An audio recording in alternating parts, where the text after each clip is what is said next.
So,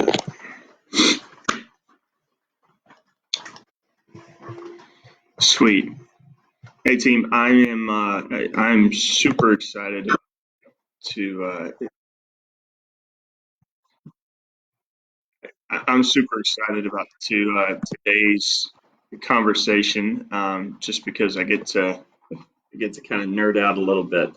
Um, but yeah, so um, quick thing. So most of these team chats, team huddles we've been doing out here in the office, or quote unquote office.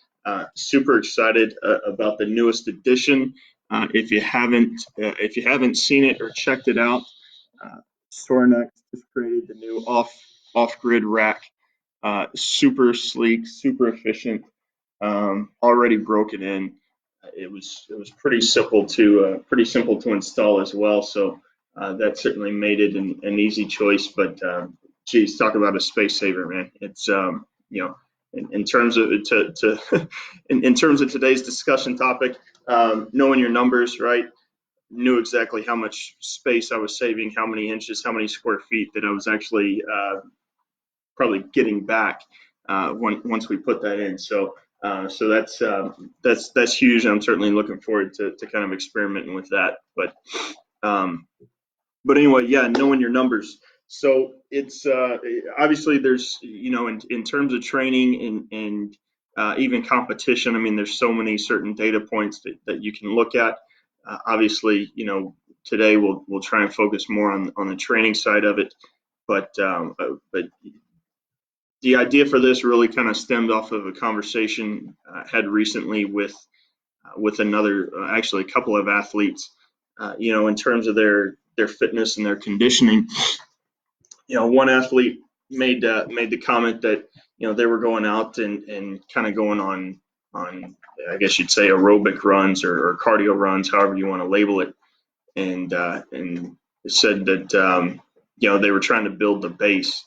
And I thought, that's certainly valid and kind of an interesting topic because, what is the base and how do you know if and when you have it? I thought it kind of reminded me of a comment that I heard, geez, might have been a year and a half ago. It might have been Jerry Rice was quoted or something like that. Said, "Hey, I only got in shape once, and then I just stayed in shape and kind of peaked." And so I think one of the big issues that a lot of young athletes make, and amateur athletes as well, is they think that their quote unquote their conditioning kind of ebbs and flows throughout the year. And I think the important thing is that your conditioning shouldn't come in and out. It's not like the seasons or the tide or anything, that your conditioning should always be there. It's just a matter of what part of it you're focusing on.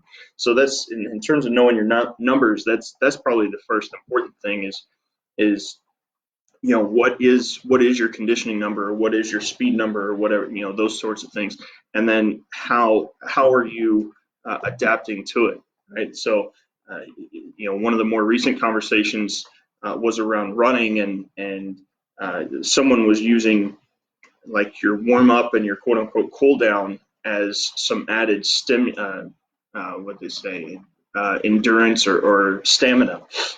And it's like, well, yeah, that's great, that's understandable. You're in the ballpark, but right, that stamina, whatever that warm up or cool down lap looks like, which for a lot of us or most team environments is going to be kind of a very slow pace. Uh, you think about it, that's that's not the speed that we want to be working at in competitions. For most athletes, most team sports, that's not the speed, that's not the intensity that you need or want to be training at to prep for your competition. So in that case, right, your speed and the intensity, like how far you're going with it, how often, those sorts of things, right? There's your numbers right there. So what speed and what intensity do I need to train at, or am I going to perform at? Am I going above and beyond that, right? So we'll just use like let's just use an offensive lineman, for example.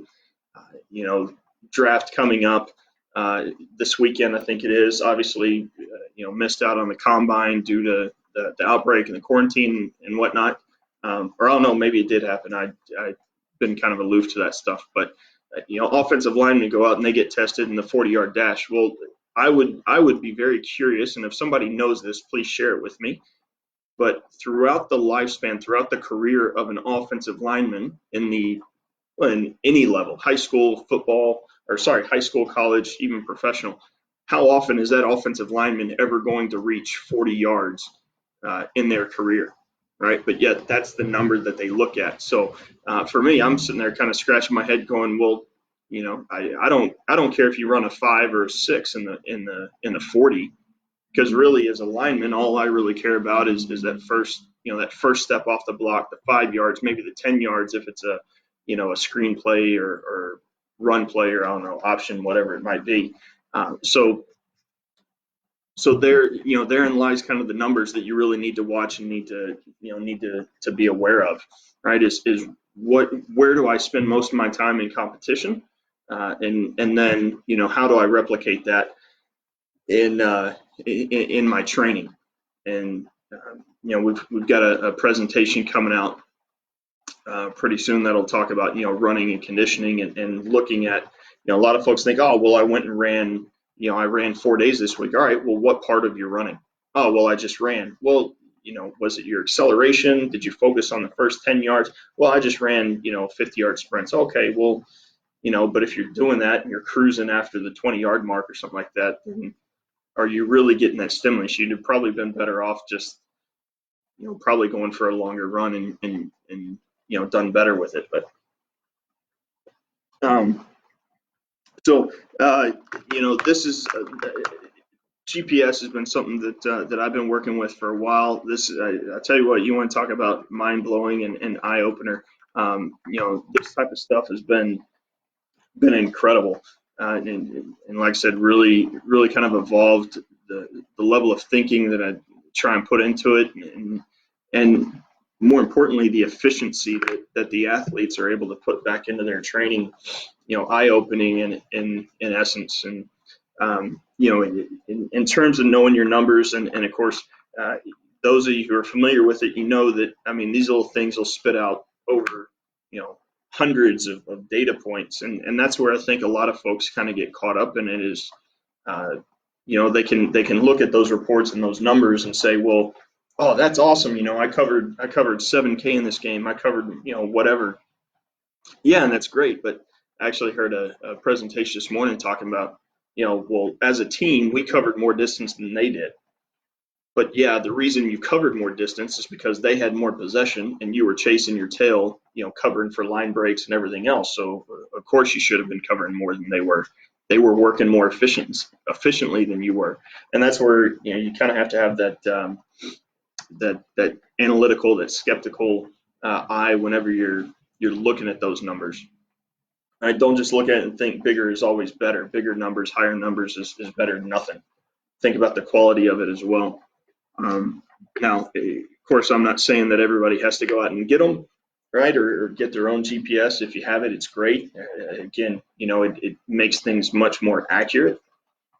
But I think this isolation period is a great time for athletes to be more inquisitive about their sport, right? And you might not want or need or be able to get your own GPS unit, but I'm almost certain that somewhere out there lies some information or some studies or reports that have been shared that can show kind of what those numbers might be for your particular sport at various levels. And again, right, how a soccer team plays in New York versus Arizona in November might be completely different, but at least it gives you a ballpark, right? It starts to kind of give you a range to think about. And so that's extremely helpful. Other things that you can do, hey, I don't have a GPS, or I don't have that kind of technology, or maybe you played baseball, you don't really need it. But other things you can think about is other numbers to consider. All right, time on your feet. That's just going to be stress that's placed on the body, and especially over time, is going to kind of start wearing down. It's things that you have to think about recovering from at certain stages in the competition or in the process. Another thing is, talking to a high school athlete, and of course there you have some age restrictions and whatnot in terms of collecting data, but even just considering like number of practice minutes, how much time are you spending in practice, or even better, how much time do you spend in the car? I know plenty of athletes that you finish school, you have after school study or whatever it may be, and then you got to drive an hour to get to club practice and drive another hour to get back, and then you've got something else. And there was a coach that tracked I think it was their high school club soccer career, and they had spent in a 4-year period during, I think it was during high school, they had spent the total of 70 days in the car commuting back and forth, right, from one practice to the next. I mean, 70 days, that's, over 2 months that you spend just driving, just commuting. And then from a physical perspective, to think you spend 2 months, right, crouched in that position and stiff and stationary and whatnot, there's all types of factors that you have to think about there. So knowing those numbers as well is key. Obviously, knowing knowing how much you're sleeping, right? Those are easy ones. Knowing how much time you have between meals, how much time you have between hydration periods or opportunities. I mean, of course, the situations where you can track the numbers are almost endless. And again, that's where you have to kind of filter it out and be like, okay, what's important right now? Uh, yeah, recovery time or something like that might be important, but not, maybe not during a travel period or something like that, right? So being analytical with it, but again, uh, look at all the aspects of your routine, and then, as they say, what gets measured gets managed, and what gets managed has to get measured. That way, you have an accurate starting point to know what you can aim for, right? How you can monitor it, how you can effectively inject that into your training. So in terms of training, physical training, right? We've been talking a lot about running and everything else outside of that, but physical training, right? Those of you that are at home right now, you don't have access to weight room, weight equipment, those sorts of things. Obviously, you got body weight, right? Which is easy. You got whatever kind of creative ideas you can drum up or pull up at home.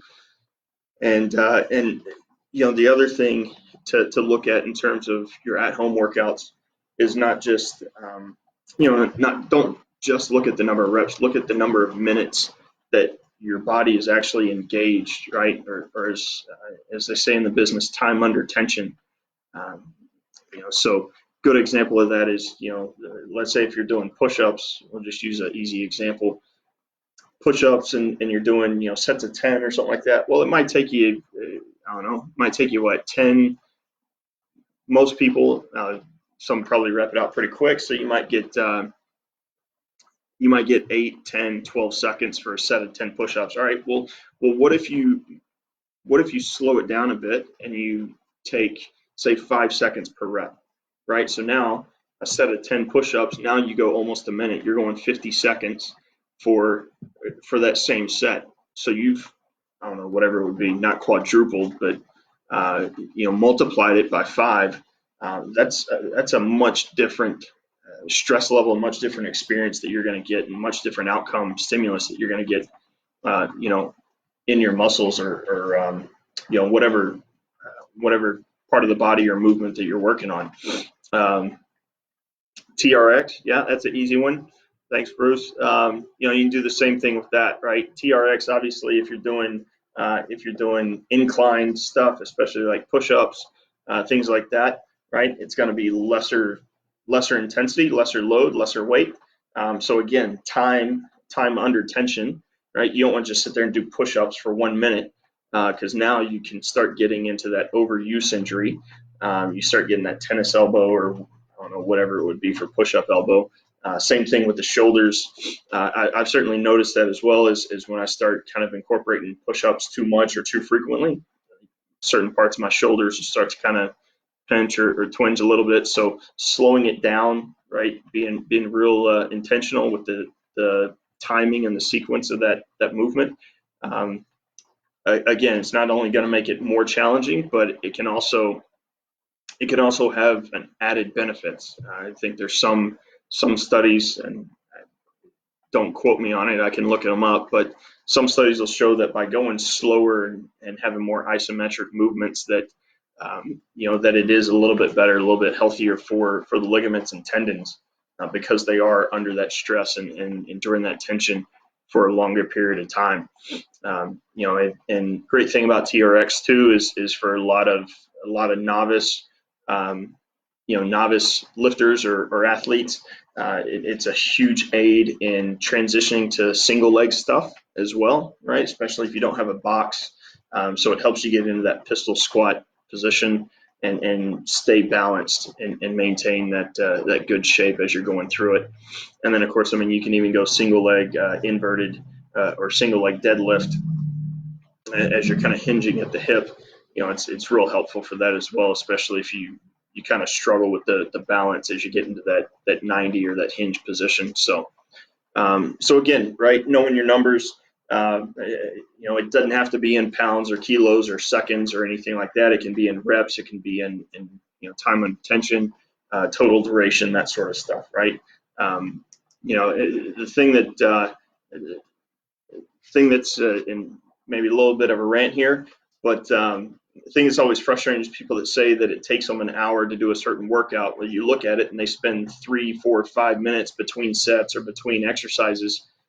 That's valuable time there. Shave it down, and what could or has been taking 60 minutes, you're now able to knock it out in a fraction of the time, 30, 35, maybe 25 minutes. Not only does that save you that extra 30 minutes for other stuff that you can do, but you're also getting that added conditioning stimulus out of it, right? Because and this was kind of going back to our original comment about running. It's a lot of folks think that aerobic or quote unquote cardio workout is just going for a long run. It's a slow, steady pace. Well, if you really think about it, it's all based on your heart rate. It's all where your heart rate is. So if you're doing a body weight workout, push-ups, squats, jumping jacks, mountain climbers, I don't know, whatever, you name it, um, by minimizing your rest time, right, and maintaining that steady heart rate. I think most people, it's 120 to 180. If I'm doing strength-based or body weight movements, right, I could be staying in one place, not go outside of a 4x4 square foot area, and still be getting a good aerobic workout or cardio workout, simply because I'm able to maintain that same heart rate for a longer duration, longer period of time, right? And again, minimize that recovery time. Don't let the heart rate drop too low. It's going to maintain a higher heart rate for a longer period of time. And you don't have to take the constant and repetitive pounding on your ankles, knees, hips, lower back. You can walk out of there and still get stronger from it, still get fitter, because your heart rate's staying at that steady state for a longer period of time. And especially days like today where I'm at, it's a little bit wet, a little bit rainy outside. I don't have to worry about trying to psych myself up to get out into bad weather. I can just stay here in the office, in the garage, in the bedroom, wherever it is, and still get that same, still get that same benefit that I wanted or needed to achieve for that particular day. So going over, starting to ramble a little bit, but yeah, that's it. So again, key message is know your numbers, right? Know what it is you're trying to achieve, how you need to do it, how you're going to measure it, and go from there. Not all the numbers are important all the time, right? Know when and when, where, and how to really focus on them. And again, if you feel stuck, if you're not sure where to go, where to start, or again, kind of going back to the GPS stuff. If you're interested in that stuff, but you don't want to buy your own, or maybe you're not allowed to, or something like that, hey, reach out and again, I'm certainly not one to back down from a little fun, homework research project. So let me know. I'll be happy to look into it and to study it and help give you some information to put a better shape around what it is that you're trying to do. But again, that's it. Thanks for joining today's Team Huddle. If you have any other questions, comments, topics to discuss, again, leave a comment, DM, email, universalsportsstrength@gmail.com. And oh, by the way, a special gift for those of you that are watching this long, that stuck it out. Stay tuned. In the next week, probably closer to 10 days, all right, we're going to be having a special announcement coming out. It's going to be a limited opportunity, very small group that's going to be invited into a program we got coming up. And don't worry about it, totally free for the first group that comes in. But again, just be on the lookout for that, right? It's a special gift for you or to you for sticking it out this long and watching all the way through. But again, thanks for all the support. Thanks for all the follows, likes, shares, comments, feedback, and have a great weekend. We'll chat to you next week.